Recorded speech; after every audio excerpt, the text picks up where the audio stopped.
Bien le Bachou, on est lundi, journée magnifique, vraiment la température là c'est le top. Il me semble qu'il fait quelque chose comme 18 degrés, c'est hyper agréable. On sait pas vraiment ce qu'on va faire cet après-midi, voilà, on profite vraiment du beau temps pour sortir. On va à pied, on va se rendre au Best Buy d'abord parce que je voudrais voir moi si je peux trouver un filtre ND. Les filtres ND c'est les sortes de filtres qu'on accroche au bout de l'objectif pour baisser un peu la teinte parce qu'à chaque fois que du coup il y a du soleil et beaucoup de lumière, je suis obligé de fermer mon diaph. Et là du coup vous pouvez le voir ici, je pense qu'il y a une petite tache noire très légère. Et du coup plus on ferme le diaph, plus je la vois cette petite tache. C'est une petite poussière qui doit se trouver sur le miroir, donc ça fait une petite tache. Donc bref, j'aurais trouvé ce truc là. Le chargeur de MacBook de Lily vient de rendre l'âme. Du coup on voudrait s'en acheter un autre.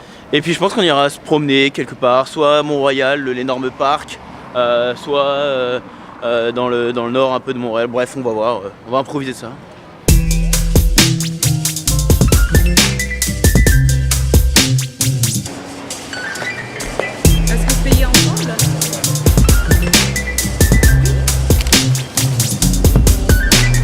Bon, finalement ils n'avaient pas de teinte de filtre qui m'intéressait, ils en avaient que des trop clairs.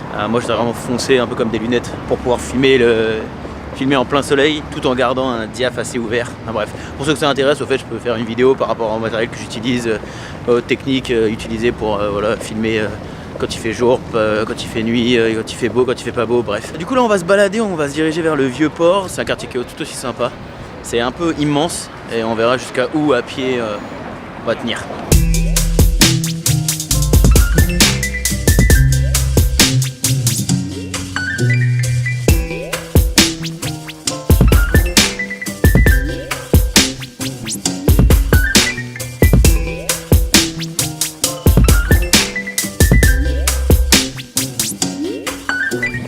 Je sais pas pourquoi ils ont fait une telle architecture sur ces bâtiments là. Mais ils sont vraiment pas du tout sexy. Je sais pas si c'était à la mode avant ou pas, mais.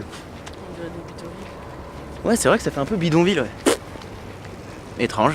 Mais il nous semble qu'en plus ce bâtiment là il est dans le guide de Montréal, genre en mode les trucs à voir. Donc je crois que l'architecte qui avait fait ça, il me semble que c'était un artiste. Mais faut assumer quand même, hein. Putain, c'est vraiment pas esthétique. On dirait vraiment des cubes posés les uns sur les autres. Bref. On va essayer de regarder sur internet et si on a la réponse, on vous la donne. Hein.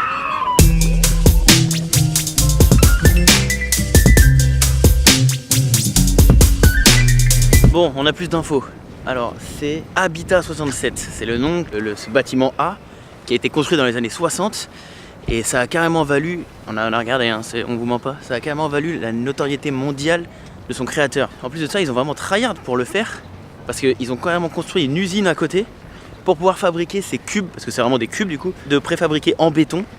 Donc ils avaient fabriqué l'usine à côté avec la grue et après ils déposaient les blocs de béton un par un. Et en tout il y en a 354.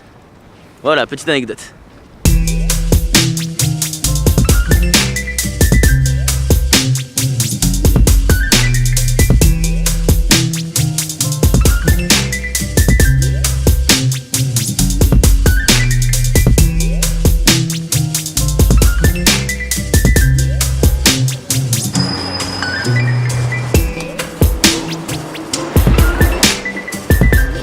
Ok, bon on a quand même été jusqu'au bout du port, ça fait quand même une petite trotte à pied, mais c'est vraiment sympa parce qu'on est vraiment au bout de la jetée et du coup on voit vraiment tout le grand pont qu'on peut voir aussi de chez nous. Là maintenant il est 19h il me semble, on va faire les grosses courses parce que finalement on n'a pas eu le courage de les faire vendredi dernier.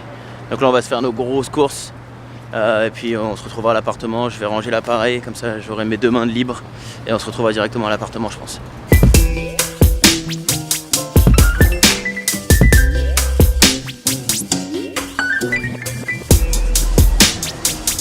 Ok, on vient de terminer nos petites courses. Bon, enfin nos grosses courses. On a le surgelé juste avec nous. Du coup, on prend toujours le surgelé parce qu'on s'était fait avoir une fois. C'était arrivé à l'appart et. Enfin, c'était l'année dernière. Hein. J'étais arrivé à l'appart et nos produits congelés avaient fondu. Bref, tout s'est bien passé. Au moment de passer à la caisse, tac tac, on remplit l'adresse pour se faire livrer. Et là, le gars nous dit ah bah non, on livre pas à cette adresse. C'est trop loin, c'est hors secteur. Parce que là, on a été à un autre Provigo en fait. C'est Provigo, le magasin dans lequel on va. On en a trouvé un autre. Qui nous avait l'air plus grand, qui en fait n'est pas plus grand que celui auquel on avait été la première fois. Bref.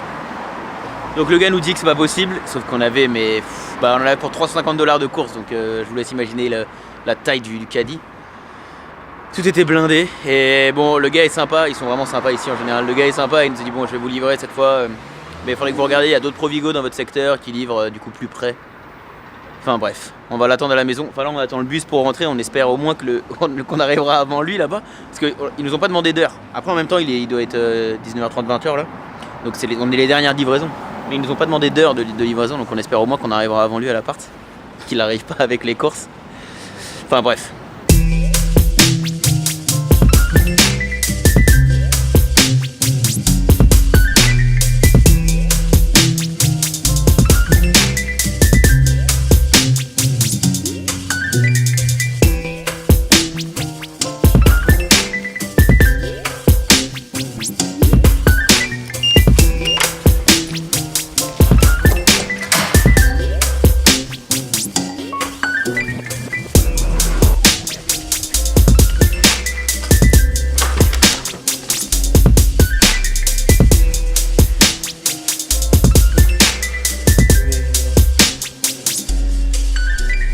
Ok, bon c'est bon, on est rentré. Là je suis tout seul, Lily elle est repartie en vitesse à un autre centre commercial, vous savez dans le complexe des jardins, là il y a un IGA.